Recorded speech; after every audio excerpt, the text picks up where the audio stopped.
మాలమహానాడు తరపున సిజేపీ కాక్రోచ్ జనతా పార్టీకి సంపూర్ణ మద్దతును తెలియజేస్తున్నాం. ఇక్కడ నీట్ పేపర్ లీకేజ్ విషయంలో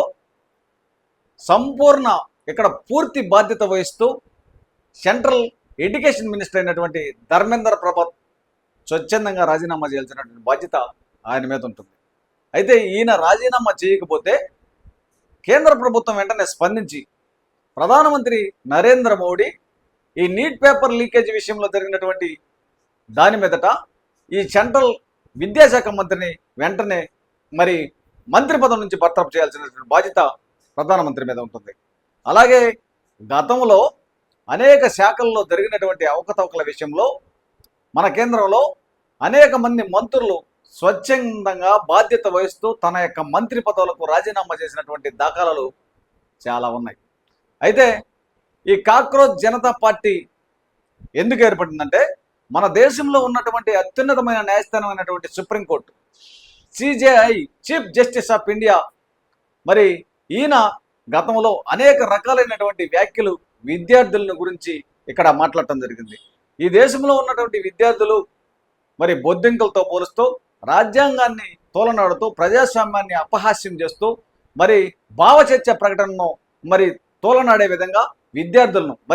ఈ దేశ భవిష్యత్తు విద్యార్థులే కదా, ఈ దేశ భవిష్యత్తు యువతే కదా, ఈ యువతను అనేక రకాలుగా రాజ్యాంగానికి వ్యతిరేకిస్తూ మాట్లాడినటువంటి మాటలను ఖండిస్తూ వ్యతిరేకిస్తూ దీని మీద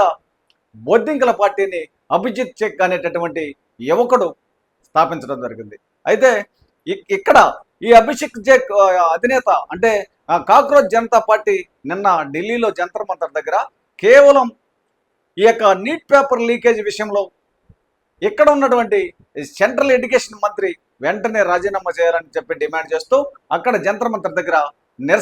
సామూహిక నిరసన కార్యక్రమాన్ని చేపట్టడం జరిగింది. ఆ తర్వాత ఇక్కడ ఈ యొక్క బీజేపీ ప్రభుత్వంలో మూడవసారి భారతదేశంలో బీజేపీ ప్రభుత్వం అధికారంలో ఉంది కాబట్టి గతంలో బీజేపీ అధినాయకులు ఆర్ఎస్ఎస్ నాయకులు అనేక మంది అనేక సభల్లో వేదికల్లో మీడియా సమావేశాల్లో మాకు 400 సీట్లకు పైబడి వస్తే రాజ్యాంగాన్ని మార్చేస్తామని చెప్పి అనేక సార్లు అనేక మంది మాట్లాడటం జరిగింది. దీన్ని కూడా సిజేపీ పార్టీ మాట్లాడుతూ అభిజిత్ చెక్ మాట్లాడుతూ రాజ్యాంగాన్ని మార్చేటటువంటి మీరు రాజ్యాంగాన్ని మారుస్తారా, ఈ దేశంలో ఈ దేశ ప్రజాస్వామ్యాన్ని రాజ్యాంగబద్ధంగా ఉన్నటువంటి ఈ దేశాన్ని రాజ్యాంగం మార్చేటటువంటి మీరు మాకు అవసరం లేదు అనే దాని మీద ఇంకా ఈ దేశంలో అన్ని రాష్ట్రాల్లో కాక్రోచ్ పార్టీ నుంచి అనేక